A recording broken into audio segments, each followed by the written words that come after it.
Bienvenidos habitantes del mundo al revés. Hoy nos vamos a encontrar nuevamente en un interesante programa que ya lo habíamos anunciado en algún momento, que iba a tratar sobre el legado oculto de Stanley Kubrick. Ahora, revisando la información disponible de Kubrick y de todo lo que hay detrás de su filmografía, la verdad es que es muy difícil poder hacer una entrega en un solo programa de toda la simbología y de todo lo que hay detrás del legado de Kubrick, o este legado oculto de Kubrick. Por lo tanto, este programa va a estar dividido en varias partes, va a estar dividido en varias entregas, y eso debido a que ha resultado bastante difícil en el fondo poder juntar todo esto y poder entregarlo de una manera más o menos ordenada digamos, de todo lo que hay detrás de su símbolo de estas cosas que en el fondo Kubrick quería contar detrás de las películas. Es decir, Kubrick era muy dado a hacer una película, contar una historia, digamos, hacia a cara del espectador, pero de fondo contarnos otra cosa. Y no solamente una cosa, sino que muchas veces varias cosas. Entonces, por lo tanto, eh, leer a Kubrick en el fondo es como, en algún sentido, es como abrir un libro en chino, sin saber chino obviamente, y tratar de entender qué hay ahí. Es bastante difícil comprender esta cosa de Kubrick si uno no está un poquitito enterado o un poco o haber estudiado un poco lo que significa la simbología, ¿cierto? Estas cosas ocultas. Ahora, lo oculto no significa que sea algo malo, oculto significa lo que dice oculto, no tiene que ver con negativo necesariamente. Obviamente que tenemos una idea preconcebida, ¿cierto? Con el término ocultista, ¿cierto? Que nos suena a negativo, pero la verdad es que lo oculto simplemente significa eso, oculto. Bueno, dicho eso, de paso, vamos a empezar a hablar sobre Stanley Kubrick. Él nace en Nueva York el 26 de julio de 1928 en Nueva York, lo que es el Bronx. Por lo tanto, no podemos decir que Kubrick nació en una cuna de oro, es decir, él viene de los barrios pobres en el fondo de Estados Unidos, y de alguna manera pudo a través de su vida, él murió el año 99 a los 70 años, el 7 de marzo, ¿cierto? Y su muerte, digamos que está bastante en controversia. Algunas personas piensan que lo mataron, otros que murió de un infarto natural, un ataque cardíaco natural, pero la verdad es que es bastante difícil no sospechar que haya sido realmente una muerte, porque su última película, que en algún momento la vamos a analizar, ¿cierto? Ojos bien cerrados, denunciaba precisamente a esta élite, ¿cierto? Que nos ha gobernado desde siempre. Ahora, eh, tomando en cuenta la extensa filmografía de Kubrick, extensa en el sentido oculto, porque él no hizo muchas películas en realidad, pero sí, su legado, digamos, simbólico, gigantesco, es una cosa que uno no puede atrapar, digamos, haciendo una analogía con dos manos, en realidad, es muy difícil. Por lo tanto, debido a esa misma inteligencia que tenía Stanley en lo que imprimía en sus películas, él fue muy visible, fue este tipo muy inteligente y obviamente que llamó la atención de la masonería. La masonería tiene esa impronta, tiene esa instancia, ¿cierto? De codearse con gente, con líderes, con gente inteligente, con gente que en el fondo de alguna manera va a entregar algún legado o bien puede servir para ciertos fines. Por lo tanto, Kubrick en ese sentido fue como una especie de outsider por su origen, entrando en este tema de la masonería y logró encumbrarse, digamos, en la alta esfera. Ahora, desde ese punto de vista, y obviamente desde el conocimiento adquirido como masón de grado alto, él se tiene que haber dado cuenta en algún momento en que esta cosa en realidad no era lo que tal vez pensaba. Por esta cosa oculta que sabemos que está en la masonería, que hace los grados altos, ¿cierto? La cosa ya no es tan lumínica como parecía al principio, sino que la cosa se invierte como satanistas que son, y hacia los grados más altos hay un culto al señor del mundo material, a lo que algunos llaman Yahvé, cierto, Saturno, Cronos, etcétera, a este arconte rey.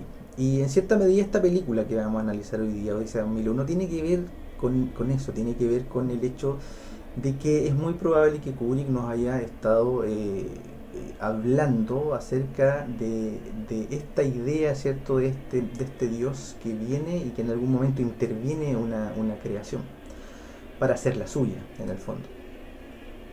Por lo tanto, estaremos revisando, tal como les acabo de decir, la película Odisea en 2001, Odisea Espacial. Bueno, una de las cosas importantes a saber sobre Kubrick es que era un tipo introvertido, no le gustaba dar entrevistas, tampoco comentar sus obras. Él decía que sus películas se explicaban a sí mismas, por lo tanto a él no le gustaba hacer lo que se dice en conferencias de prensa, no le agradaba hacer eso, porque no lo encontraba necesario. Es decir, si él hacía una película, vean la película y entiéndanla, o sea, yo no tengo por qué estarle explicando. Era un poquito la idea que tenía Kubrick detrás de sus obras. Por lo tanto, el espectador a través de la imagen tiene que ser capaz de descubrir lo que Kubrick quiere decir, porque aparte de eso Kubrick nos desafía, nos hace ir más allá detrás de lo que es la imagen, este engaño, ¿cierto? Y nos intenta decir, con unas películas más, otras menos, nos intenta decir, bueno, lo que están viendo yo no se los voy a explicar, ustedes tienen que entenderlo. Por lo tanto, es importante entender que cuando uno ve una película de Stanley Kubrick, la verdad es que verla una sola vez, en el caso, por ejemplo, de esta que vamos a analizar, que hoy sea 2001, la verdad es que verla una sola vez es absolutamente suficiente. Uno tiene que verla varias veces, casi tomar nota, ¿cierto? Empezar a investigar para poder entender qué en el fondo quiso decir esta película. De hecho, cuando fue estrenada, muchas personas salían del cine y no podían entender qué rayos habían visto. Por lo tanto, desde la crítica especializada, la crítica, digamos, que ve la imagen, que no ve lo que está detrás no pudo ver en realidad lo que estuvo detrás de esta película, obviamente la crítica fue bastante mala, un final para muchos absurdo, pero que el tiempo le ha estado dando justicia, y le ha estado dando justicia precisamente porque hemos tenido mucho tiempo para verla, ¿cierto? Ya es una película que va a cumplir ya casi 50 años. Mucho tiempo para verla, ¿cierto? Y obviamente que el público ha estado empezando a darse cuenta de que no era una película absurda en el fondo, era una película muy muy profunda, tal vez, no sé si era más profunda de Kubrick, pero muy profunda, muy difícil de comprender. Por lo tanto, el tiempo le está dando en cierta medida a esta película el sitial que realmente se merece, como una de las mejores películas que se ha filmado jamás, en el fondo. Bueno, entrando en materia, la palabra Odisea proviene del latín Odiseum, que era el nombre original de Ulises en latín, es decir, de esa famosa y antigua novela de Homero, la Odisea. Si vamos a la etimología de Odysseum, vamos a ver que proviene del latín odium, que quiere decir hijo del odio. Por lo tanto, Odisea 2001 se podría interpretar como que ese año nacía aquel hijo del odio. Y no es tan descabellado en el fondo vincular el hecho de que justo el 2001 este modelo de odio, ¿cierto?, se empezó a articular a partir de lo que fue la caída de las Torres Gemelas. Ahora, lo sabría Kubrick de haber puesto, digamos, el 2001 ahí como una fecha clave, ¿cierto? Como una fecha, digamos, en donde la caída de las Torres Gemelas, ¿cierto?, instala el miedo, en el fondo, de alguna manera en el mundo, lo instala, digamos, para decirnos que el mundo ya cambió, que el mundo ya no va a ser exactamente lo mismo de lo que venía haciendo antes. No olvidemos que Odisea 2001 fue estrenada el año 1968. Vamos a cambiar la imagen acá. 1968. Esto quiere decir que fue un año antes, ¿cierto?, del viaje o del supuesto viaje del hombre a la luna, ¿cierto? Y donde es relativamente fácil deducir que todo lo aprendido en Odisea 2001 sería usado para recrear de la mano del propio Kubrick aquel falso alunizaje. Porque yo creo que esto ya no es ningún secreto, ¿cierto? Esto ya es bastante conocido, que Stanley Kubrick es muy probable que haya sido quien finalmente filmó ese falso alunizaje que se supone que vio miles de millones de personas, ¿cierto?, a través de la televisión, pero que fue en el fondo una especie de invento tipo hollywoodense para simplemente ganarle la guerra espacial a la Unión Soviética. Ahora, Kubrick es muy probable que esta tarea no la haya querido hacer realmente. Por lo tanto, de hecho eso se puede leer, ¿cierto? Una película que vamos a analizar más adelante y la vamos a profundizar, que es El Resplandor, de Shining. Ahí vamos a poder ver en el fondo que es muy probable que Kubrick no haya querido hacer esa película, que haya estado de alguna manera encañonado, ¿cierto? Para hacerla, obligado a hacerla. Y de alguna manera a través de esa película, como les digo, la vamos a analizar más adelante, no nos vamos a meter en este tema ahora de lleno porque es muy extenso, haya querido en el fondo a través del Resplandor decir, bueno, sí, lo hice, pero me obligaron, o me silenciaron, o yo no, en realidad no tengo permiso para hablar, pero se los cuento de esta manera, a mi manera, de esta manera oculta. Así es que, volviendo al film de la Odisea 2001, tenemos entonces que la idea de filmar el 2001 nace de la amistad de Kubrick con el escritor de ciencia ficción Arthur C. Clarke, que en el año 64, digamos, nace de esta amistad a través de una carta muy breve que le manda Kubrick a Clarke para pedirle su colaboración. Es una carta bastante a la usanza de Kubrick, bastante al grano se podría decir, y que se las voy a leer textual para que se hagan una idea de cómo se juntaron en el fondo Kubrick con Clarke para poder hacer Odisea 2001. Textual: estimado señor Clarke, en una interesante coincidencia que nuestro amigo mutuo Caras lo haya mencionado durante una conversación sobre el telescopio Kestar, durante mucho tiempo he sido un gran admirador de sus libros y había querido discutir con usted la posibilidad de hacer una excelente y proverbial película de ciencia ficción. En particular estoy interesado en los siguientes temas generales, partiendo, naturalmente, de un personaje y una gran trama. Primero, las razones que nos llevan a creer que existe vida inteligente extraterrestre. Segundo, impacto o quizás la falta del mismo en algunas facetas que ese descubrimiento tendría en la Tierra en un futuro cercano. Tercero, una sonda espacial con aterrizaje y exploración en la Luna y Marte. Roger me ha comentado que está planeando viajar a Nueva York este verano. ¿Dispone de horario flexible?, le pregunta Kubrick a Clarke. De no ser así, podría considerar la posibilidad de viajar lo más pronto posible para una reunión que tendría como objetivo determinar una idea lo suficientemente interesante para ambos y así colaborar juntos en un guión. Aprovecho de comentarle que Sky and Telescope anuncia varios modelos de telescopios. Si uno tiene el espacio necesario para un tamaño medio en el pedestal, por ejemplo, del tamaño de un trípode de cámara, ¿existe algún modelo en particular para ese tamaño, al igual que existe para el Kestar en el ámbito de pequeños telescopios portátiles? Saludos cordiales, Stanley Kubrick. Bueno, esa última parte, esa pregunta, digamos, que le hace Kubrick a Clarke, se podría interpretar como intentar enganchar a Clarke a través del tema espacial, ¿cierto? De este tema del espacio que obviamente le fascina al escritor Arthur C. Clarke. Pero la verdad es que Stanley Kubrick era un fanático de la astronomía y también de gadgets, de tener estas cosas tecnológicas.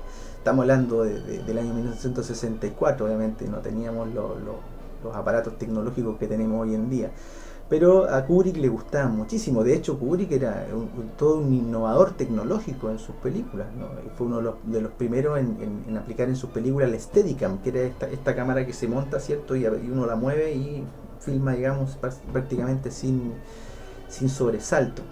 También incluyó, sobre todo aquí en esta película, Odisea 2001, él incluye unas cámaras especiales de Panavisión, que no sé si ustedes se han dado cuenta, pero cuando uno ve una película de los 60, las películas tienen unas rayitas, unas suciedades bastante típicas del celuloide de aquella época. Pero si uno ve Odisea 2001, es como si estuviésemos viendo una película de ahora, digamos, una película completamente limpia. Y eso es porque él se preocupó de estar utilizando la más alta tecnología disponible de la época, tecnología que en el fondo de alguna manera le empujaba, es decir, él pedía y solicitaba, ¿cierto?, lo mejor de lo mejor para hacer sus películas. De hecho, Odisea 2001 es bastante interesante porque hasta antes de esta película, las películas de ciencia ficción eran lo que se podría decir películas muy clase B, películas hechas con el vuelto del pan, es decir, películas de bajo presupuesto, y que obviamente algunas eran bastante buenas, pero se podría decir que no tenían la calidad técnica ni visual de lo que hizo,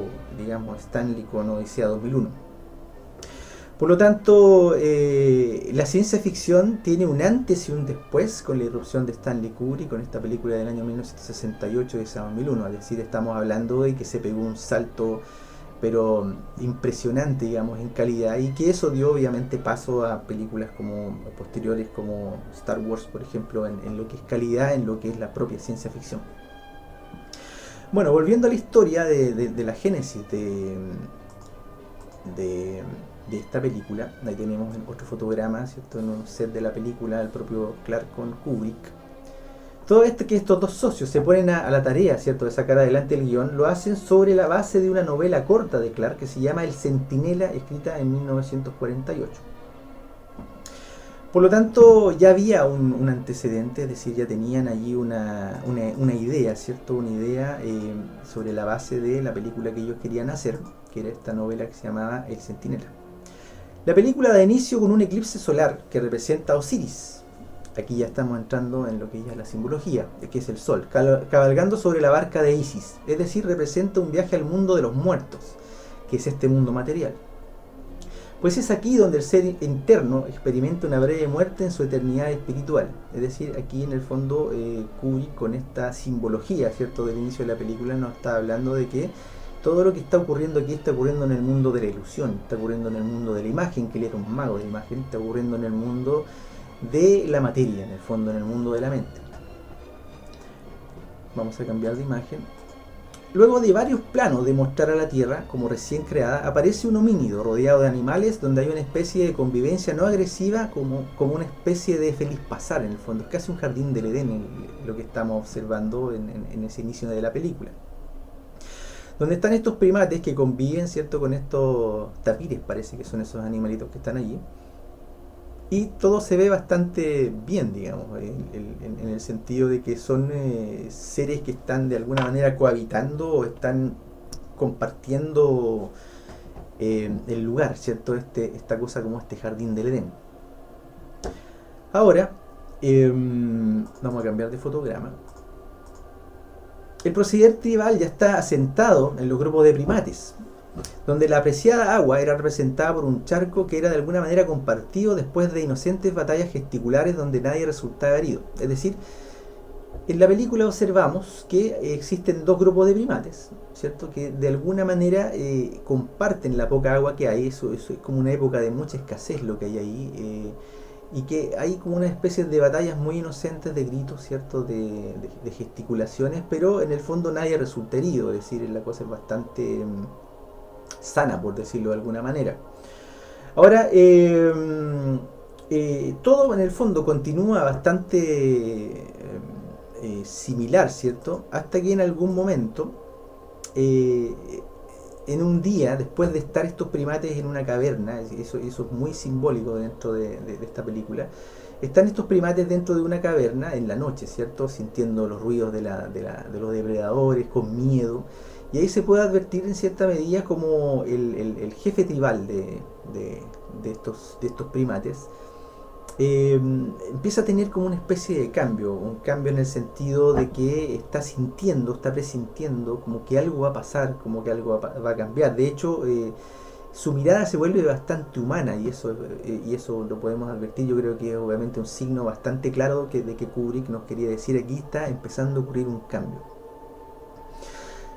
Dentro de esta caverna, como una especie de útero, ¿cierto?, salen estos primates en la mañana y se encuentran con este monolito que está allí instalado, digamos, en lo que se podría decir su terreno, ¿cierto?, en su tribu.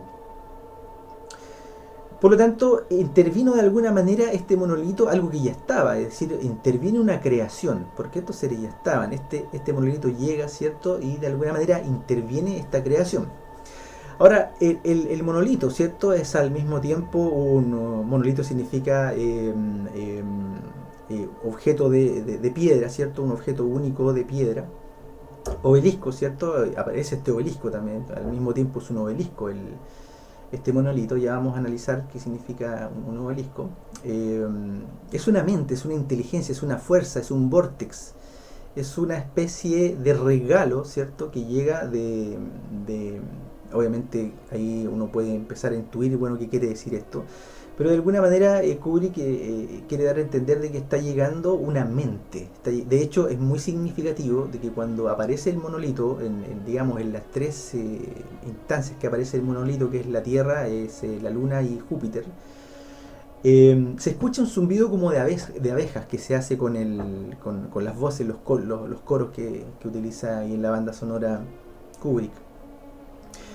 Por lo tanto, ese sonido de abeja significa, en el sentido, digamos, oculto, místico, significa cohesión social, ¿cierto? Significa una mente colectiva. Es decir, en el fondo Kubrick nos está diciendo que con la llegada del monolito, estos primates están convirtiéndose a una mente, están convirtiéndose a una instancia mental o de cohesión social, ¿cierto? Donde ya no van a ser lo que eran antes, hay un después ahora, se vuelven inteligentes. Por lo tanto, vamos a cambiar aquí.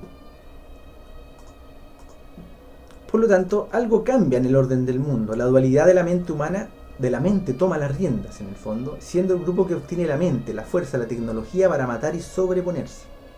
De hecho, es muy, muy conmovedora esta escena, donde aparece la idea, ¿cierto?, de que este hombre intervenido por esta mente empieza a darse cuenta de que tiene la posibilidad, ¿cierto?, de empezar a crear ciertas cosas. Y de alguna manera la primera creación es el arma.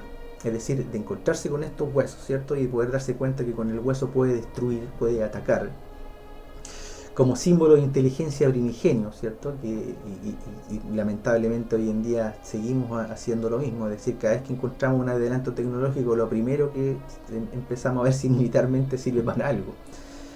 Es decir, ahí nos podemos dar cuenta en el fondo que el ser humano es muy inteligente, pero estúpido al mismo tiempo, porque de sabio no tiene absolutamente nada, o muy poco.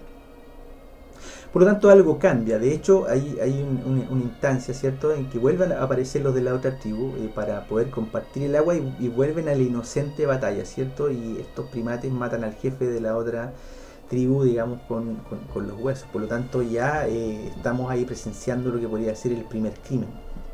El primer crimen a través, digamos, de una instancia tecnológica, es decir, a través de una tecnología, ¿cierto? Una tribu se sobrepone a otra. Por lo tanto, el mundo ahí cambia radicalmente. Entonces aparece el primer crimen, ¿cierto? El primer crimen por egoísmo, es decir, el primer crimen por no querer compartir simplemente el agua que se supone que estaba allí. Y tenemos la escena donde el líder de esta tribu, ¿cierto?, que recibe este regalo, digamos, este regalo de la mente, de la inteligencia, ¿cierto?, mata por egoísmo en el fondo. De hecho, si uno analiza la postura, no olvidemos que Kubrick es muy, muy detallista. En las primeras batallas gesticulares se nota que todos son primates, todos son unos simios, ¿cierto?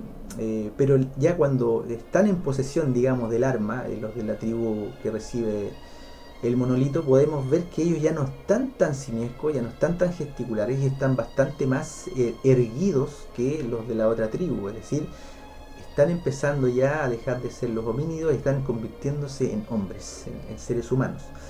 También llama la atención de que, si bien es cierto, Kubrick no los cambia físicamente, solamente eso se advierte a nivel de actitud. Por lo tanto, el cambio fue netamente mental, es decir, la intervención del monolito es una mente que llega, ¿cierto?, y toma posesión de esa tribu y comienza a dominarla, comienza a través de este sistema de colmena, por el zumbido de abejas, digamos, que el mismo Kubrick pone en la película, ¿cierto? Uno empieza a darse cuenta de que efectivamente ahí está ocurriendo algo, hay una mente colectiva que está empezando a dominar a esta tribu. Y obviamente aparece este primer crimen por egoísmo.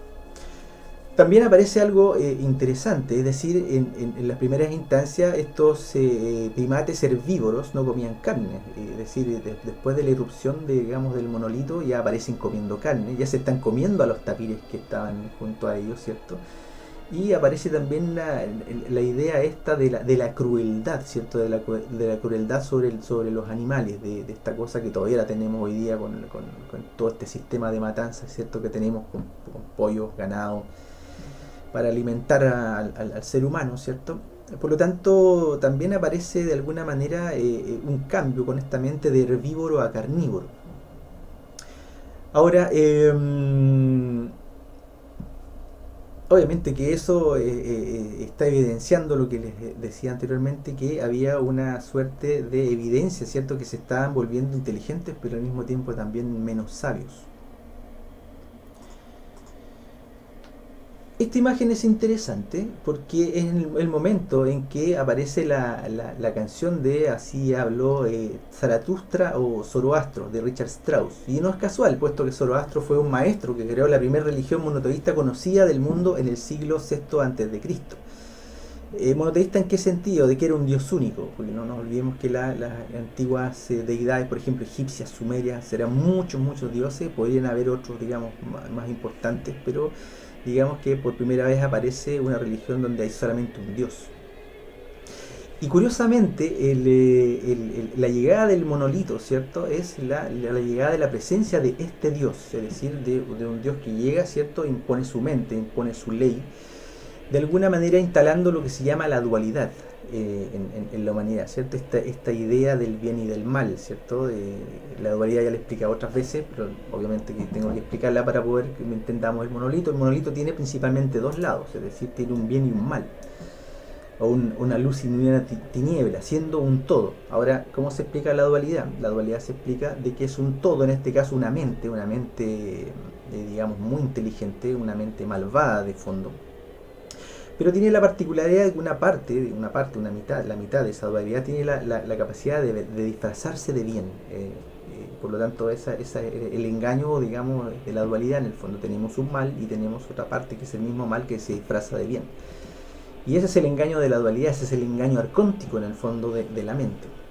Por lo tanto, es muy probable que Kubrick nos haya estado diciendo aquí que este regalo, ¿cierto?, que viene de afuera, de fuera digamos, de la creación, ¿cierto?, llega a instalar lo que se llama la dualidad, ¿cierto?, a través de la impronta de este software, este programa llamado mente, que pasa a controlar en el fondo al ser humano o a una parte de estos seres humanos, ¿cierto?, como esta tribu elegida, entre comillas, muy parecida a la elección que hace Yahweh, ¿cierto?, Yahvé, con el pueblo elegido. También es muy probable que haya un link entre esas dos cosas.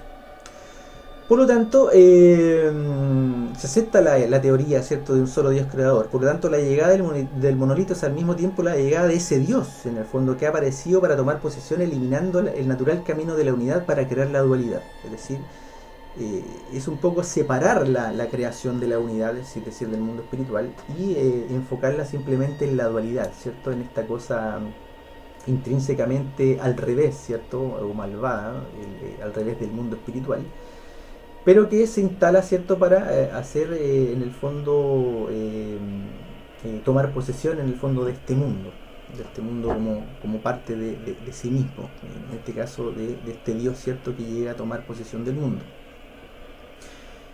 Vamos a cambiar a otra imagen.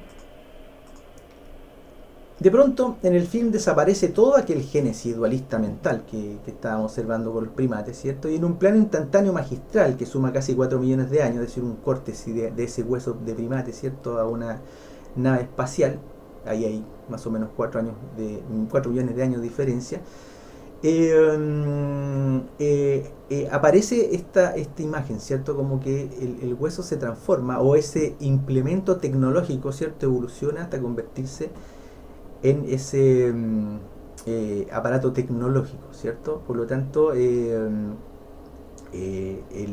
primate, ¿cierto?, el jefe tribal que lanza el hueso, que en la película no aparece el nombre, pero en la novela se llama el observador de la luna. Él era el primate, digamos, el líder, este simio, el observador de la luna, lanza este hueso y se convierte finalmente, a través de 4 millones de años, ¿cierto?, en un plano instantáneo, se llega a la edad, digamos, de la era espacial, al 2001 específicamente, que están allí. Por lo tanto, cinematográficamente hablando, ¿cierto?, es la idea que desde esa primera arma o avance tecnológico llegamos a la era de los cohetes, no sin pasar por alto que fue al mismo tiempo el primer crimen con inteligencia, ¿cierto?, y o frialdad. Por lo tanto, en los planos que siguen posteriormente son una serie de objetos espaciales. A todo esto, una cosa muy curiosa de Odisea 2001 es que hay muy pocos diálogos, hay mucha imagen, hay mucha música, y los diálogos en realidad son bastante pocos, porque en el fondo no es tan importante lo que está contando, digamos, la historia como historia en sí, sino que en el fondo lo que hay detrás, toda la simbología que hay detrás. Por eso es que de alguna manera los críticos de la época quedaron bastante colgados, bastante, eh, digamos, eh, bueno, la palabra colgado en el fondo, marcando ocupado en el fondo, no entendiendo finalmente qué quiso dar a entender Kubrick, que es por lo mismo, porque había mucha simbología detrás de cada imagen, mucha simbología detrás de los sonidos, mucha simbología detrás de la música que él había elegido. Y eso obviamente hacía que la gente saliera del cine completamente confundida, es decir, se dieron cuenta que vieron algo maravilloso, pero no entendieron en el fondo qué fue lo que vieron. Por lo tanto, los planos después, digamos, cuando se llega al área espacial en la película, empiezan a aparecer una serie de objetos espaciales, donde la figura de la doble cruz o la estrella de 8 puntas hace acto de presencia en varias escenas, en el fondo. Algo que también se puede ver en la película Jofi Encerrado, que cuando la analicemos también lo vamos a ver. Se trata de un símbolo reconocido como un vórtex, es decir, es un pasillo portal interdimensional que también se encuentra en la bandera británica, en los mandalas también, y en el propio Vaticano en Plaza San Pedro, donde también aparece un obelisco monolito, tal como al inicio de la película. Si ustedes se fijan en la imagen que está allí, tenemos 12 círculos y hay 2 cruces. Si ustedes se fijan, la parte de atrás de esa estación espacial está inconclusa.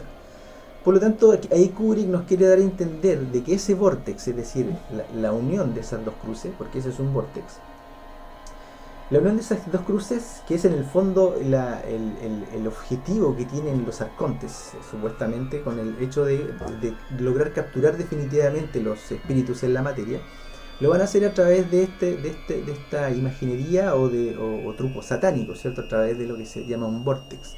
Pero todavía no está listo, entonces es muy probable que Kubrick nos haya mostrado ahí en esa secuencia, ¿cierto? Que, digamos, la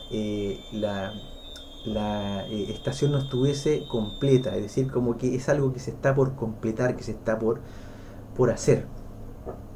Otra imagen también interesante respecto a esto mismo que estamos hablando es precisamente esta cruz de 8 puntas, este vórtex, ¿cierto? Que mediante un rito, digamos, de corte satanista, se podría decir, o de magia negra, se logra abrir lo que se llama un portal dimensional, y a través de estos portales dimensionales es de donde atraviesan estos arcontes, que en la imaginería árabe les llaman jinns, nosotros los occidentales les llamamos demonios, ¿cierto? Y los chamanes les llaman voladores o depredadores, ¿cierto? Y la antigua gnosis les llaman los arcontes.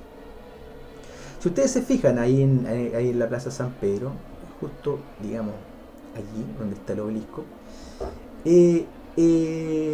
si ustedes ven, está el obelisco justo sobre una cruz de 8 puntas, es decir, 2 cruces atravesadas, ¿cierto? Exactamente igual que la bandera de Inglaterra. Es decir, eso es precisamente el objetivo, es decir, lograr reunir de alguna manera o lograr abrir un portal, ¿cierto? Donde en el fondo el inframundo y el mundo material o el infierno material se unen, es decir, el mundo de los arcontes con el mundo de los humanos, en el fondo de los espíritus que están atrapados en alguna medida en la materia. Por lo tanto, aquí vamos a ver otra imagen, que también tenemos la famosa estrella de 8 puntas, que está ahí en un pasillo de la nave Discovery, de la Discovery 1, que es la nave que va hacia Júpiter más adelante. Si ustedes se fijan, las líneas negras las cuentan, tenemos 8 nuevamente, por lo tanto no es casual, es decir, una cosa que es muy muy importante, y la reitero en las películas de Stanley Kubrick, es que nada es casualidad, absolutamente todo está puesto allí por algo. Por eso es tan difícil en alguna manera también poder hacer un compilado de lo que son sus cosas ocultas, porque a veces son demasiadas. De hecho, yo para hacer este análisis vi la película de nuevo, la he visto un montón de veces, y dejé muchas cosas afuera en realidad, que son pequeños detalles, pero que en el fondo se me escapaban un poquitito de la idea, ¿cierto?, de esta génesis y esta evolución en el fondo del ser humano. Por lo tanto me enfoqué, digamos, en lo más importante, que es, por ejemplo, en este caso simbológicamente hablando, de esta estrella de 8 puntas, que es un vórtex, es un portal dimensional. Es por donde entran estos seres, digamos, a revisar se podría decir, su granja, su granja, aquí donde tienen su cosecha de espíritus, es decir, donde tienen en el fondo su alimento. Ahora, vamos a ver si tengo otra imagen de estas. Creo que sí. Sí, de hecho, otra de las imágenes curiosas digamos, de esta secuencia, larga secuencia muy silenciosa digamos, de naves espaciales que están apareciendo y al fondo de simbología, es que aparece esta nave. Si uno la analiza, es una cruz invertida. Y curiosamente esa nave entra, en una secuencia de la película, entra en este vórtex y entra justo por el centro y entra al revés. Entonces también hay una especie de idea que está entregando Kubrick a través de eso, como queriendo decirnos, ojo, esto no es cristianismo, esto es satanismo, y está siendo inserto dentro del camino, ¿cierto?, del camino arconte, del camino de estos demonios o jinns. Por lo tanto, muy interesante lo que hay detrás también digamos, de esa cosa, esos pequeños detalles que están puestos allí. Vamos a pasar ahora a otra secuencia. Estamos en el fondo analizando la película, obviamente no por capítulos, sino que por instancias o, digamos, aparición de ciertos detalles que vamos a ir analizando y que en algún momento a lo mejor nos van a hacer saltar de un momento a otro la película. Obviamente que es muy importante para poder estar viendo este programa, por lo menos haber visto la película una vez, ¿cierto? Para poder más o menos entender qué estamos hablando. Una película tan antigua, ¿cierto? Que ya yo creo que ya mucha gente ya la ha visto.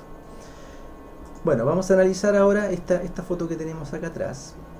El protagonista de la película es Dave Bowman, donde Bowman significa arquero, donde la continuación de Orión es representada por aquel arquero que se enfrenta al mismo tiempo a la constelación de Taurus. Estamos hablando de que Kubrick es muy probable que a través de los nombres, acuérdense, nada es casual, esté entregando, ¿cierto?, en el fondo una especie de lucha entre el humano, el espíritu atrapado en el humano, contra quien en el fondo entregó el monolito, que no es otro que Moloch, o Molech, ¿cierto?, que viene a ser Yahweh o Yahvé, que es representado, ¿cierto?, en la antigüedad con la imagen del toro, ¿cierto? De hecho, Moloch es un toro. Baal también es un toro, o digamos un ser con cuernos, ¿cierto? Exactamente igual que la constelación de Taurus, y Orión, ¿cierto?, que viene a ser este arquero o este Bowman, se enfrenta y lucha contra el toro, en el fondo, por su liberación, por su vida. Hay una pugna ahí, que en el fondo Kubrick quizás haya querido entregarnos, decirnos, aquí hay una pelea, ¿cierto?, que es del ser humano en contra, digamos, de esta entidad, o mejor dicho, del espíritu atrapado en el humano, ¿cierto?, contra esta entidad que nos entregó, esta mente, en el fondo, que nos ha entregado una especie de marco digamos, de acción que está bastante ligado al egoísmo, que está bastante ligado a la violencia, al miedo, ¿cierto?, y a todo lo que en el fondo estamos de alguna manera supeditados al mundo material, sumando apegos y deseos también. Por lo tanto, ese dios toro, ¿cierto?, que es al mismo tiempo Yahvé, es el creador de la dualidad, por donde a través de obeliscos o monolitos sus sacerdotes se comunican con él. Por eso no es tan raro ver ese obelisco en el Vaticano, ¿cierto?, que está puesto allí de alguna manera para esta comunicación arcóntica, ¿cierto?, para poder hacer estos rituales y poder también juntar una energía específica sacada del propio espíritu que está puesto en el humano, ¿cierto?, para poder conseguir ciertas cosas. Ahí tenemos a Moloch. Este sería Moloch, ¿cierto? Ahí tenemos a Baphomet y más allá tenemos a Madonna representando de alguna manera también a esta deidad, ¿cierto? Esta deidad que en el fondo no es otro que el amo del mundo material, es decir, estamos hablando directamente del creador de la dualidad, ¿cierto? De Yahweh o Yahvé, que tiene también muchísimos nombres, no solamente Moloch, también Saturno, Cronos, etcétera. Amenra también es uno de sus nombres. Vamos a seguir viendo acá. Por lo tanto, cabe destacar que en Taurus también están los pleiadianos, está la constelación de las Pleiades. Por lo tanto, de allí provienen también estos ángeles cósmicos, ¿cierto?, que son de la famosa New Age, ¿cierto?, o de esta federación galáctica. Por lo tanto, provienen en el fondo de la constelación de Taurus, provienen de la constelación de Moloch. Por lo tanto, son falsos ángeles, son en el fondo parte de la dualidad, esta cofradía intergaláctica o supuesta pugna intergaláctica entre reptilianos y pleiadianos, en el fondo es una dualidad, es decir, son lo mismo, al igual que esta mente que se instala, digamos, y nos domina. Esta mente caótica, son dos lados, ¿cierto?, que son supuestamente antagónicos, pero que son lo mismo, son exactamente lo mismo. Por lo tanto, es parte de la dualidad, o antítesis en este caso, los pleiadianos, ¿cierto?, de estos famosos reptilianos. ¿Y cuál es la dualidad en sí? Es decir, ¿cuál es la ventaja de la dualidad, digamos, en este sentido? Es muy simple. Los disfraces, tenemos que entender que los arcontes no son materiales, son mentes, son inmateriales, no antimateriales, sino que inmateriales. Por lo tanto, ellos, como amos y señores de la materia, pueden entrar, digamos, en la materia y ellos pueden tomar la forma que quieran. Y sus dos disfraces favoritos, digamos, es el de reptiliano, es decir, es una imagen repulsiva, ¿cierto?, que al ser humano le da miedo, ¿cierto?, y de ese miedo se alimentan. Y por el otro lado tienen al pleiadiano, que es una imagen bellísima, que el humano confunde con ángeles inclusive, y obviamente que ahí viene la adoración, y también se alimentan de la adoración. Entonces ahí viene la dualidad, se alimentan, digamos, de ambos lados, de ambas cosas. Ahora, un detalle importante de esta película, pasando ya a otro fotograma, se sitúa que tenemos que situar esta película en plena Guerra Fría. Estamos hablando, recordemos que es el año 1968. Por lo tanto, soviéticos y norteamericanos estaban enfrascados en una supuesta carrera espacial. Y digo supuesta porque de fondo los gobiernos de la Unión Soviética, hoy Rusia y de Estados Unidos, ¿cierto?, trabajaban juntos desde la revolución bolchevique de 1917, inspirada por jesuitas y la entidad sionista, los Rothschild principalmente, con el fin de polarizar al mundo bajo el precepto de la dualidad. Es decir, siempre tenemos que tener claro que siempre está instalada la dualidad dominando. En política la conocemos, izquierda-derecha, sabemos que la izquierda y la derecha en todos lados, prácticamente a nivel popular, son lo mismo, es decir, trabajan juntas. Así en la tierra como en el cielo, así como reptilianos y pleiadianos hacen su juego arriba, en el cielo, en el supuesto cielo. Digamos, en la tierra, digamos, el sistema de control mundial, ¿cierto?, de izquierdas y derechas son, popularmente hablando, exactamente el mismo bando. Y en este caso, el capitalismo y el comunismo es exactamente lo mismo, digamos, son dos bandos diferentes, pero es la misma entidad, digamos, que los domina detrás. De hecho, no debemos olvidarnos de que en la Segunda Guerra Mundial quienes se unen para derrotar al nacionalsocialismo son obviamente capitalistas y comunistas. Por lo tanto, ahí en alguna medida se cae la máscara, ¿cierto?, esto de que capitalismo y comunismo no se llevan bien, ¿cierto?, que son antagónicos, pero la verdad es que son simplemente las dos caras de la misma moneda. Ahora, es decir, esta dualidad instalada, ¿cierto?, que tenemos en esa escena de la película que estamos viendo el fotograma, está el doctor Floyd, que es uno de los que sabe, digamos, desde Estados Unidos, sabe qué está ocurriendo con este tema del monolito, ¿cierto? Y los que están ahí, el resto son soviéticos. Y ahí es curioso porque ahí son amigos. Estamos hablando de los soviéticos y los norteamericanos no son enemigos. Es decir, es como que ya sabía Kubrick que en esa época el muro no iba a existir.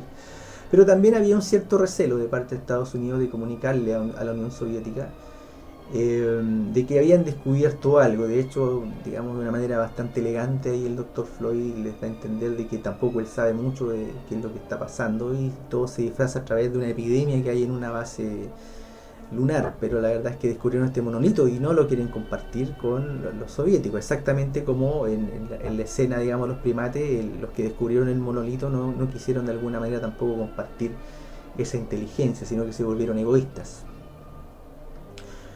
Ahora, de alguna manera, obviamente, el muro ha caído ahí, ¿cierto? Como lo sabían o lo intuían, eso no lo podemos saber, pero en ese momento son, digamos, manteniendo una cierta distancia, pero son como amigos, digamos, la Unión Soviética con los Estados Unidos. Una curiosidad de esa escena son esas sillas rojas que están viendo ustedes allí. ¿Por qué curioso? Porque como les decía anteriormente, Kubrick no pone nada en sus películas, nada por casualidad. Y los diseñadores que hicieron esa película, esa silla la denominaron Jin. Es decir, el nombre de diseño se llama Jin. Y Jin es precisamente el nombre del arconte. Es decir, De hecho, cuando ellos están sentados en esa escena, están sentados en esas sillas, se está notando, Kubrick no está queriendo decir, ojo, aquí están todos controlados por los jinns, están controlados por los arcontes. Por mucho que veamos las apariencias, ¿cierto? De una izquierda, una derecha, un capitalismo, comunismo, ¿cierto? Hay algo superior que está tras bambalinas mandando el todo. Y en este caso, ¿cierto? Con estas sillas llamadas jeans, estos sillones llamados jeans, ¿cierto? Kubrick nos está diciendo, ojo, sí, estamos viendo aquí a la Unión Soviética con Estados Unidos, ¿cierto? Que están de alguna manera liderando el aspecto tecnológico, científico mundial, pero detrás están soportando todos los jeans.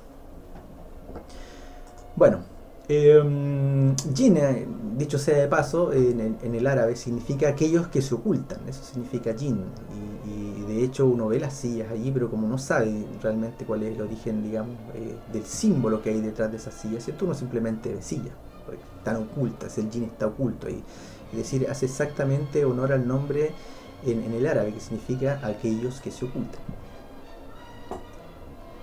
O no podemos percibir también. Vamos a pasar a otro fotograma. Bueno, aquí también viene otra cosa interesante. El Dr. Floyd, el que estábamos hablando recién, ¿cierto? El que viaja a la base lunar, que es donde se encuentra el cráter Clavius, que tiene 4 millones de años de antigüedad, exactamente, obviamente la misma edad que tiene el monolito, ¿cierto? Que aparece hace 4 millones, ¿cierto? Y el que está puesto en la luna, que empieza a emitir una especie de señal de radio, y por eso ellos empiezan a excavar y finalmente encuentran el monolito. Por lo tanto, aquí viene una cosa que también es bastante interesante. Cuando van llegando a la base en este módulo, ¿cierto? Van llegando, nuevamente se nos aparece la estrella de 8 puntas, esta vez en la escotilla, ¿cierto? De la base lunar. Nuevamente aparece el vórtex, ¿cierto? Por lo tanto, tampoco es casual. Aquí estamos hablando de que nuevamente está hablando de Kubrick, de que todo esto se trata, ¿cierto?, de la conjunción o de la unión del inframundo. Estamos hablando del lugar donde vienen los jeans, que es otra dimensión, o los arcontes, ¿cierto?, con la unión con el mundo material, o el infierno material, que es donde estamos nosotros. Ahora, por lo tanto, Estados Unidos es el que sabe, en este caso, de que ha aparecido un nuevo monolito, esta vez en la Luna, ¿cierto? Y empiezan a haber una serie de conversaciones internas acerca de tratar de averiguar qué significa este monolito. Ahora, el nombre de ese cráter, Clavius, donde está la base lunar, proviene de un jesuita.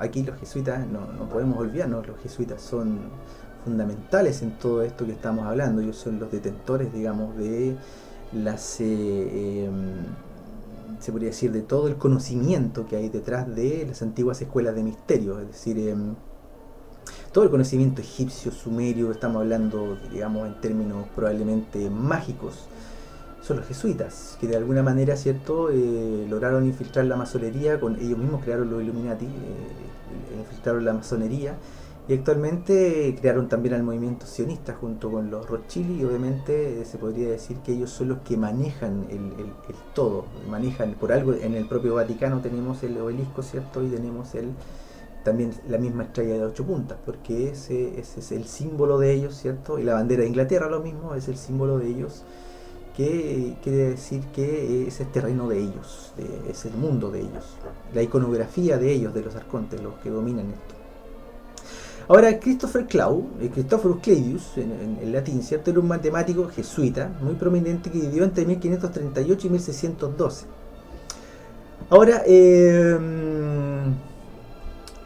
¿por qué en el fondo, de alguna manera, digamos, de manera subrepticia, Kubrick nos deja este dato, ¿cierto? Porque obviamente si ustedes hacen una investigación, ¿no?, acerca de, por ejemplo, quiénes son los que más observan, o quiénes son los que están más interesados en lo que pasa en las estrellas, son precisamente los jesuitas. Ellos partieron el tema a través de la universidad, ellos se podría decir que fueron casi los creadores de la universidad. Muchas universidades alrededor del mundo son jesuitas, los jesuitas se podría decir también que son de alguna manera los educadores máximos del mundo. Sus escuelas, sus universidades, institutos están a través de todo el mundo.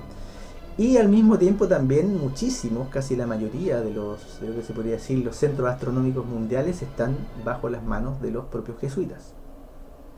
Por lo tanto, en el fondo son los que saben, en el fondo, digamos, del todo, de todo esto que estamos hablando, o que estamos tratando de alguna manera de dilucidar. Ahora, el descubrimiento del segundo monolito, es decir, que es porque estamos en la Luna, vamos a ir a otra imagen. El descubrimiento del segundo monolito es cerca del cráter Clavius, está indicado según la película de Kubrick como el cráter Cracovia, que curiosamente no existe, si uno se va al mapa de la lunar no existe, pero en el fondo algunos estudiosos han indicado de que en el fondo Kubrick, o la novela, se refería al cráter Tychus, que tiene una similitud notable que vamos a ver después con Hall 9000, que es el ojo de la computadora. Ahora, vamos a ver si tenemos esa imagen para mostrárselos. Ahí está, ese sería el cráter Tychus, y ahí tenemos al otro lado el ojo que todo lo ve, ¿cierto? Este ojo de Horus, de este computador, ¿cierto? De esta mente que es la que maneja y controla todos los aspectos de la nave Discovery 1, la nave con que posteriormente Bowman va a viajar hacia Júpiter.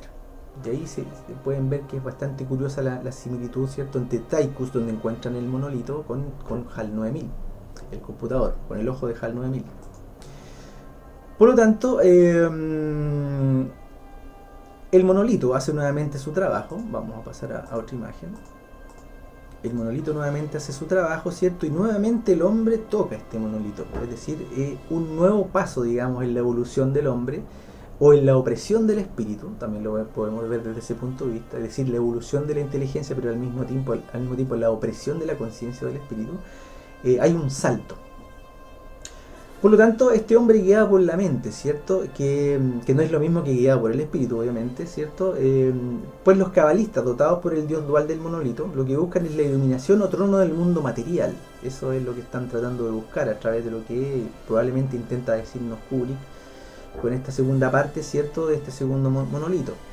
Por lo tanto, vuelven a quedar bajo la influencia del arconte mental, una vez más, es decir, en una especie de 2.0. De hecho, cuando tocan el monolito, estos astronautas, se produce una señal electromagnética muy potente que a ellos les afecta el sistema de audífono, un pitido se ve que les afecta, ¿cierto?, y ellos quedan un poquito invalidados, digamos, por el ruido fuerte. Pero ese ruido, ¿cierto?, alerta a otro monolito que está en Júpiter, como queriendo decirle al arconte: ya salieron de la Tierra, ya tienen suficiente tecnología, descubrieron el monolito de la Luna, el siguiente paso es Júpiter.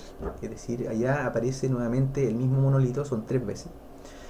El tercer monolito, ¿cierto? Y obviamente eso despierta la curiosidad nuevamente en este caso de los que descubren el monolito Norteamérica, ¿cierto? De ir a ver qué es lo que está pasando allá. Por lo tanto, esta lucha en el fondo que, digamos, de espíritu y materia, en alguna manera se ha visto desde mucho tiempo en lo que es la historia de la humanidad, ¿cierto? Y de alguna manera en la antigüedad se vio muy, muy clara cuando fue a través de los cabalistas, ¿cierto? Fue quemada la biblioteca de Alejandría, que era custodiada por gnósticos principalmente, es decir, los gnósticos eran los seres que estaban en posesión del conocimiento. No era una religión la gnosis, sino que tal como se describe en la gnosis latina era conocimiento, ellos los detectores del conocimiento. Entonces, ¿qué han hecho, digamos, los cabalistas, ¿cierto? Los dualistas, los que están en poder de esta superinteligencia, ¿cierto?, que domina el mundo todavía hoy. Es cosa de ver cómo está el mundo de tanta inteligencia, de lo al revés, que está de tanta inteligencia, guerras por todos lados, crisis, hambre, ¿cierto? Y la sabiduría brilla por su ausencia. Por lo tanto, ahí tenemos de alguna manera que cuando fue quemada la biblioteca de Alejandría, se podría decir que la caída de la sabiduría, del conocimiento, digamos, que había antiguamente, empezó a decaer, ¿cierto? Y obviamente después, con el tiempo, con la toma de los jesuitas de lo que es las universidades y la educación, ¿cierto? Ellos se arrogaron para sí, obviamente, la educación, entre comillas, de verdad. Y de alguna manera sumieron al ser humano en un oscurantismo, ¿cierto? En ciertas cosas, y la educación hoy en día, si nosotros la analizamos concienzudamente, es simplemente un sistema de adoctrinamiento, donde las diferentes carreras que hay digamos, ofrecidas para el ser humano, ¿cierto? Para su desarrollo, simplemente obedecen para que esta maquinaria, este sistema simplemente no se detenga. Es decir, de alguna manera nos están enseñando a través de diversas carreras y especialidades a apretar la tuerca, ¿cierto? Para que la máquina enferma de consumo no se detenga, ni siquiera se detenga cuando estamos inclusive consumiéndonos a nosotros mismos, que es precisamente lo que quiere esta mente, ¿cierto? Este mundo arconte, para poder mantener a los espíritus dormidos y totalmente inconscientes de su origen increado, de su origen espiritual. Por lo tanto, avanzando ya en la historia, vamos a pasar a otro fotograma. Estos hijos del monolito son los que se han convertido en nuestra élite, en el fondo. En los senescales del trono de los arcontes en la tierra, son los que han mantenido al ser humano ciego y sometido a su sistema de gobierno llamado egocracia, donde a través de miles de años y desde las sombras han estado ejerciendo el poder que los arcontes les entregan para sostener el control de la ilusión mental o este mundo material. Es decir, así como nos los decían también de alguna manera los hinduistas, estamos bajo la influencia de una maya, es decir, de un mundo mental, material y temporal completamente ilusorio. Y más adelante en la película, de alguna manera, Kubrick afirma este carácter ilusorio digamos, del ser humano, de que simplemente es como una especie de sistema perceptivo muy bien elaborado, ¿cierto? En donde se nos pone una película, se nos pone una imagen, un engaño a vivir, ¿cierto? Para que nos seamos conscientes en el fondo de quiénes somos en realidad, como espíritus, como seres, digamos, reales, y no seres finitos de carne, mente y hueso, en el fondo, y alma, que el alma también es parte del mundo material. Solo el espíritu es el increado, el espíritu es el que sigue a la eternidad, en el fondo, o es eterno, es su carácter eterno. Todo lo demás, todo lo creado en el mundo material es finito, es decir, tiende a morir. Por lo tanto, vamos a seguir avanzando en la historia.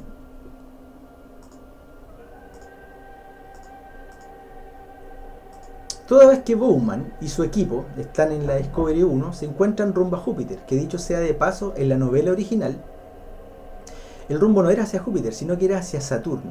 Es decir,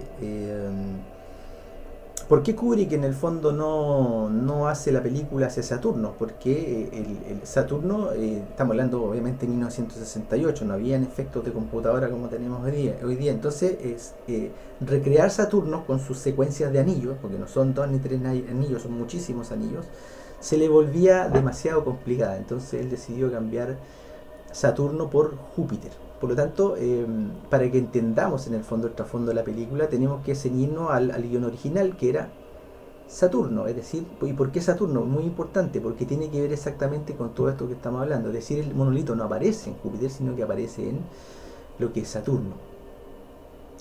En el fondo no es nuevo que Kubrick haga este tipo de cosas, porque él era muy dado a tener un guión y finalmente prácticamente desarmarlo completo y terminar haciendo otra cosa muy diferente. Por ejemplo, lo que pasó en El Resplandor, que en ese sentido digamos, el creador del libro, digamos, que es Stephen King, el escritor de terror, ¿cierto? Se indignó muchísimo cuando vio El Resplandor, porque no tenía nada que ver con el libro. Y no tenía nada que ver con el libro, porque Kubrick se dedicó a contar su experiencia con el tema de la luna, no la historia de Stephen King, pero obviamente Stephen King no tenía idea de eso. Probablemente ahora lo sabe, ¿cierto? Pero en el momento en que la vio, obviamente él se indignó. Y es porque a Kubrick le gusta exactamente hacer esta cosa de tomar los guiones, ¿cierto? Y contar una cosa de frente a la cámara, pero detrás se está contando otra cosa. Eso es muy notorio en Kubrick y muy raro también en otros cineastas. Por eso Kubrick es tan único, porque no hay otros cineastas que tengan la capacidad, ¿cierto?, de a través del lenguaje de la imagen estar diciéndonos una cosa y en el fondo otra. Bueno, vamos a seguir. La aparición en escena de HAL, el ojo que todo lo ve, el computador del Discovery, que controla la Discovery 1 y que de alguna forma crea su propio ego, es un claro signo de que la creación tecnológica del hombre al final se volverá contra sí mismo. Algo que hoy estamos viendo claramente al estar el ser humano sometido a máquinas y dependiendo de ellas. En el fondo, ha sido el plan original, someter al espíritu atrapado en la materia al punto de fundirlo en la propia materia.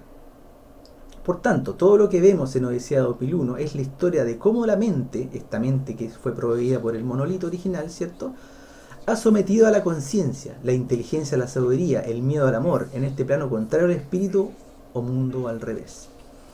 Por lo tanto, esta mente, ¿cierto?, esta mente artificial que está puesta allí en el Discovery 1, en la película se empieza a tener una especie de fallo, y al enterarse de que los dos astronautas, digamos, que estaban fuera de la cápsula de hibernación, que eran Bowman y un compañero, al enterarse de que a propósito de los fallos están planeando, digamos, apagar a Hal, Hal empieza a actuar con ego, tal como lo hicieron los primates, ¿cierto?, que con el ego, ¿cierto?, al tocar el monolito se vuelven egoístas, ¿cierto?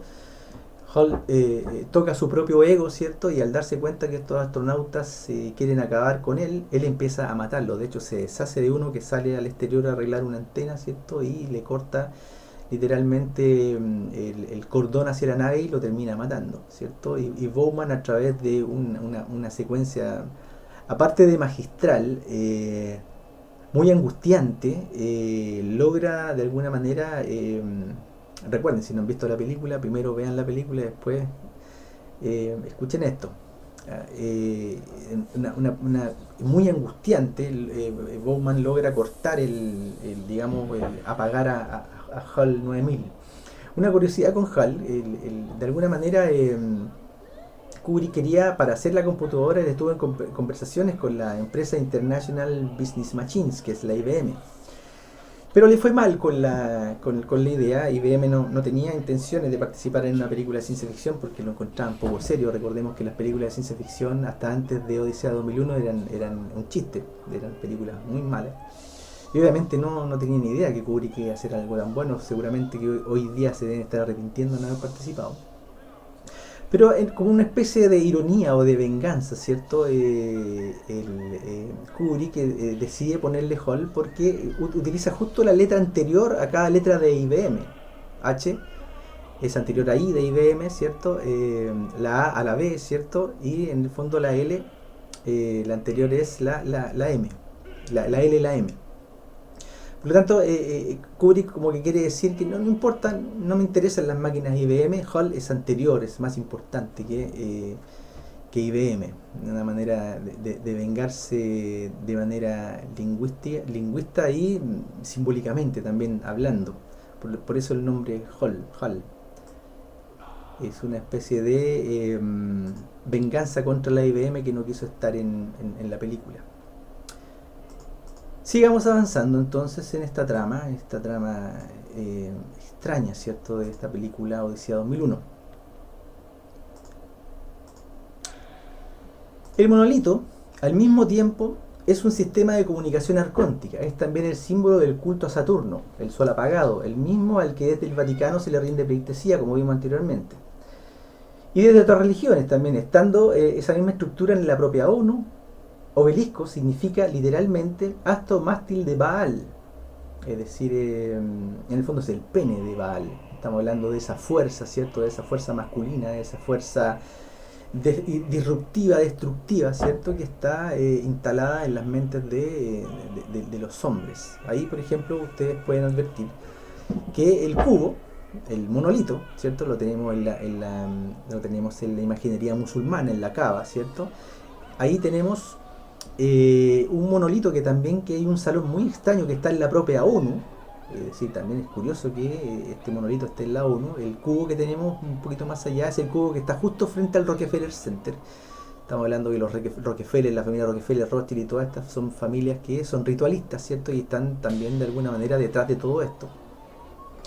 Y finalmente tenemos ahí a un judío rabínico, ¿cierto?, con el cubo ahí en la cabeza, es decir, en la mente. Estamos hablando de que la idea del cubo, digamos, de Stanley Kubrick, de instalar a Yahvé, ¿cierto?, ahí, tomando posesión del mundo material, esto es mío ya, esta es mi creación, esta es mi posesión, por lo tanto no es casual. Es decir, ese monolito está puesto allí en una clara alegoría al culto a Saturno. Por eso es que Saturno era tan importante, por eso es que Saturno habría sido interesante que hubiese hecho con Saturno, pero no podía por lo que le explicaba por un tema técnico. Pero era Saturno a donde iban, en el fondo, donde tenían que encontrar este cubo. Vamos a ver otras imágenes que están acá. Ahí tenemos de alguna manera, ¿cierto? Tenemos el cubo de la luna, ¿cierto? Ahí tenemos justo la escena donde el pulso electromagnético del monolito, ¿cierto? Les amplifica o le hace hacer un pitido muy fuerte en los oídos a los astronautas, y están todos agarrándose el casco, ¿cierto? Por el ruido. Ahí también tenemos la imagen al medio del monolito o obelisco de San Pedro, y hacia el final tenemos un detalle que es la punta del obelisco de San Pedro. Si ustedes se fijan en la cruz arriba, abajo tenemos nuevamente la estrella de 8 puntas, es decir, la tenemos en la base justo del monolito, del obelisco monolitos, y la tenemos arriba. Por lo tanto, todo esto no es casual, es decir, esto está completamente pensado. Kubrick, cuando pone las estrellas de 8 puntas, cuando pone monolito, no se está hablando simplemente del amo y señor del mundo material, de Yahvé, de Saturno. Cronos, si lo quieren llamar también así, o Baal también, ¿cierto? Satanás, es decir, el opresor del espíritu en la materia. Nada está puesto por casualidad, y todo cuadra milimétricamente hablando cuando empezamos a darnos cuenta en el fondo que el monolito en el fondo es una alegoría, ¿cierto?, al Dios del mundo material, a Yahvé o Jehová. Vamos a ver otra imagen. Aquí también nuevamente lo mismo que estamos hablando. Si ustedes se fijan, esa es una foto real, supuestamente real, de la sonda Cassini, donde en el polo norte tenemos un hexágono. ¿Se fijan? Un hexágono. Y la otra imagen es la parte de atrás de la Discovery, donde nuevamente volvemos a tener la idea o la imagen del hexágono. Ahí está el cubo. Dentro del hexágono, digamos, dentro del plano bidimensional del hexágono, nosotros podemos circunscribir tridimensionalmente lo que es un cubo, ¿cierto? Y dentro de ese cubo también podemos, o de ese hexágono, podemos circunscribir la estrella sionista, la estrella de los Rothschilds, ¿cierto? La estrella que es un yadra muy antiguo, que tiene entre 5.000 y 6.000 años de antigüedad, que representa como es arriba, es abajo, es decir, lo que estábamos hablando, es decir, la unión del mundo material con la unión del inframundo, del mundo de los arcontes. Ese es el objetivo en el fondo que tienen los arcontes, finalmente, de poder atrapar definitivamente los espíritus en la materia, para que no se pueda liberar y eternamente, ¿cierto?, infinitamente alimentarse de ellos.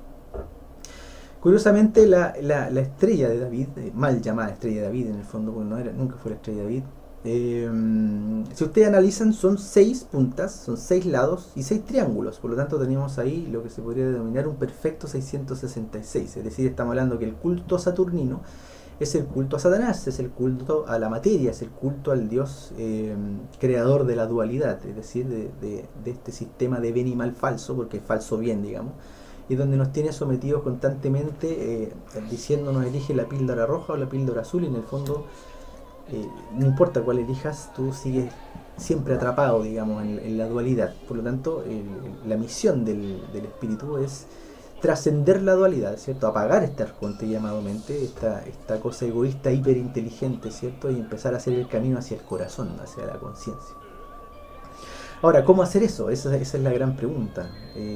Yo creo que de alguna manera la bondad, yo creo que es una cosa clave, porque cuando uno actúa en verdadera bondad, estamos hablando de la bondad sin publicidad, digamos, donde uno da sin esperar nada a cambio, estamos hablando de la verdadera bondad. Cuando uno actúa en bondad, no está actuando para el arconte, no está actuando egoístamente, no está actuando para el ego. Por lo tanto, cuando uno actúa en bondad, de alguna manera, el arconte empieza a quedarse sin alimento, sin el sustento del propio ego, ¿cierto? De toda esta energía sutil, ¿cierto?, con la cual se alimenta. Y de alguna manera, yo creo que uno de los mejores ejercicios espirituales que pueden hacer los seres humanos no es el yoga, no es la pineal, no es un retiro espiritual, no es el reiki, no, nada de eso. Yo creo que una de las cosas más importantes que puede hacer un ser humano espiritualmente hablando es practicar la bondad. Yo creo que No existe ejercicio más cercano al espíritu, a la unidad, que la bondad, porque ya no trabajas para el ego, empiezas a trabajar para el otro. En cambio, el yoga es muy egoico, es mi bienestar.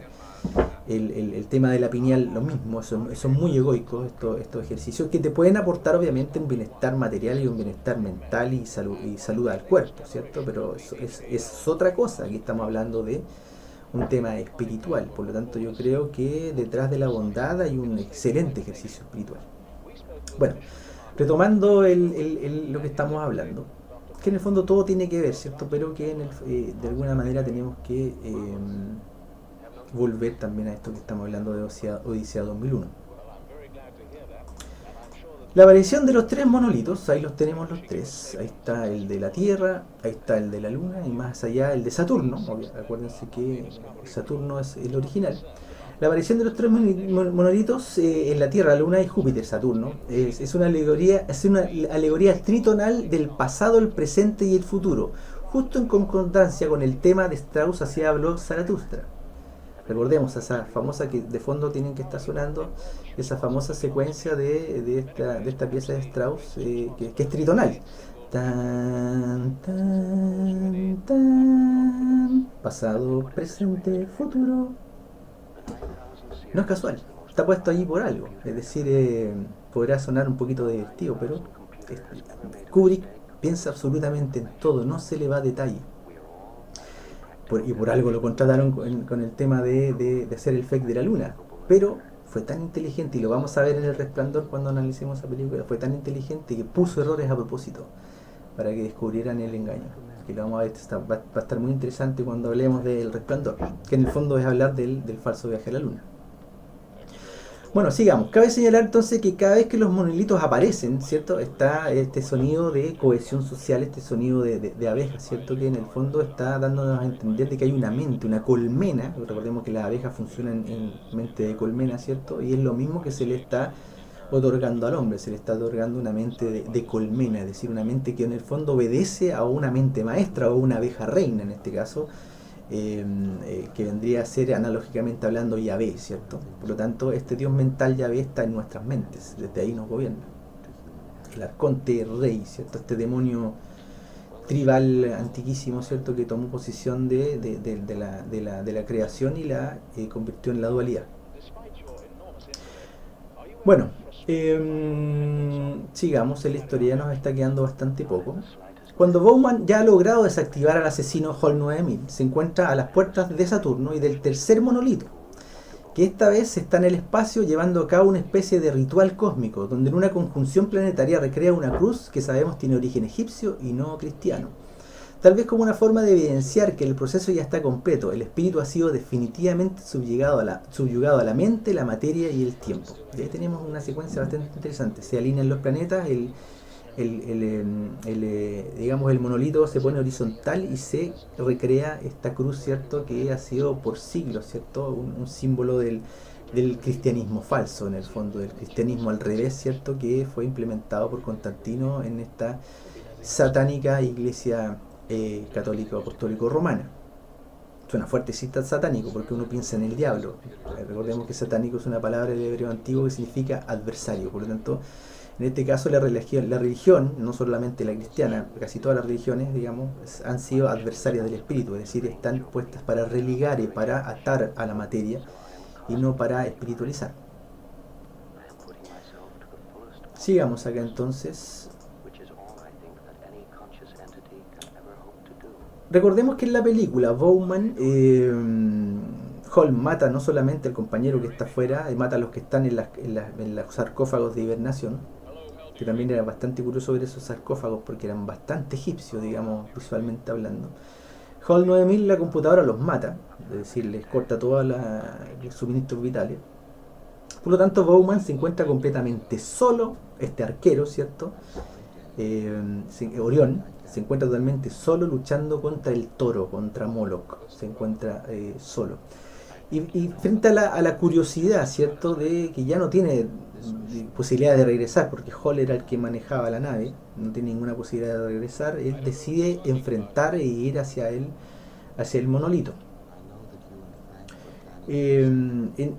en términos de que entre que no le quedaba otra y también había una curiosidad detrás o también una atracción, ¿cierto? Una atracción, algo muy, muy potente, como les pasaba a los simios también, a los astronautas de la Luna, de estar, de ir al monolito. Por lo tanto, dentro de ese viaje, que lo veíamos recién en esas luces, ¿cierto? Que es como un viaje a través del universo, una cosa muy psicodélica, que fue resuelta a través de un técnico de Kubrick, porque Kubrick no hallaba cómo hacer que visualmente se viera esta cosa de como que dentro del monolito en el fondo no existe el plano bidimensional, sino que es una nada completa, ¿cierto? Un atravesar el universo entero es como viajar a otra dimensión en el fondo. Por lo tanto, toda vez dentro de la habitación, con cápsula y todo, Bowman experimenta nuevamente el pasado, el presente y el futuro en él mismo. Siendo el pasado el mismo dentro de la cápsula, el presente él como hombre de edad que come y quiebra la copa, y el hombre que termina en la cama extremadamente viejo y moribundo, con el monolito delante de él, exactamente lo que estamos viendo acá. Si ustedes se fijan, nuevamente Bowman está muy anciano, está muriendo y está extendiendo su mano como en la pintura de la Capilla Sixtina, con Dios, ¿cierto? Como queriendo tocar o recibir la nueva gracia divina, ¿cierto? De este Dios creador. Otra cosa curiosa también que hay en la imagen, si ustedes se fijan, flanqueando el monolito hay dos portadores de luz. Portadores de luz. Luciferes, es decir, portadores de luz. Es decir, como emulando o queriendo decir, no te sirvió de nada, ¿cierto? El camino espiritual ya no es el tuyo. Fallaron estos dos que están acá atrás, que probablemente son Jesús y Lucifer, los dos, digamos, maestros de la luz interna, en la liberación, ¿cierto?, de la aberración material de manos de Yahvé. Y Yahvé se presenta ahí en el medio, ¿cierto?, como el vencedor, es decir, aquí ya no hay ninguna posibilidad, el espíritu ya no se salvó de esto, y yo soy el que gano en este asunto. Por lo tanto, y da toda la impresión de que es así, porque en el fondo cuando finalmente en la cama aparece este huevo, ¿cierto? Esta imagen del huevo, que creo que la tenemos por acá, que es un feto en el fondo, que es ese feto que está allí, ¿cierto?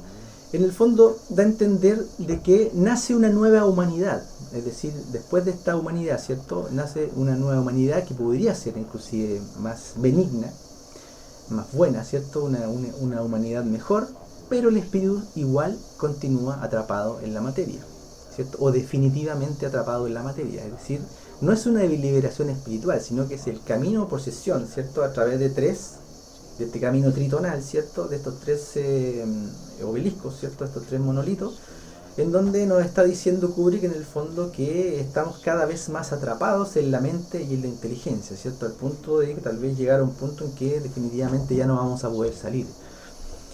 Es probable que eso haya querido decirnos Kubrick a través de eso, y también es muy curiosa la imagen digamos, del feto, porque no es una imagen muy humana de un feto, es como un híbrido, es como una cosa bastante extraterrestre, es como queriéndonos decir que estos arcontes, a través de sus trajes matéricos, ¿cierto?, estamos hablando de los grises, reptilianos, pleiadianos y todos esos seres, que no son interplanetarios, sino que son extradimensionales. Por eso yo le he manifestado otras veces, yo no creo en extraterrestres, yo lo que creo es en interdimensionales que toman forma terrestre, digamos, forma en la 3D, y desde allí nos pueden inventar, ¿cierto?, una nueva humanidad, es decir, un hibridaje tal, ¿cierto?, de mejorar la cárcel material, que es el cuerpo humano, de mejorar la cárcel material o esta cárcel móvil, para poder de esa manera hacer que el espíritu nunca se pueda escapar en el fondo, que el antiguo sistema de Merkaba que decían los egipcios, ¿cierto?, de cuerpo, mente, cuerpo, alma y espíritu, ¿cierto?, donde en el fondo definitivamente el espíritu está atrapado.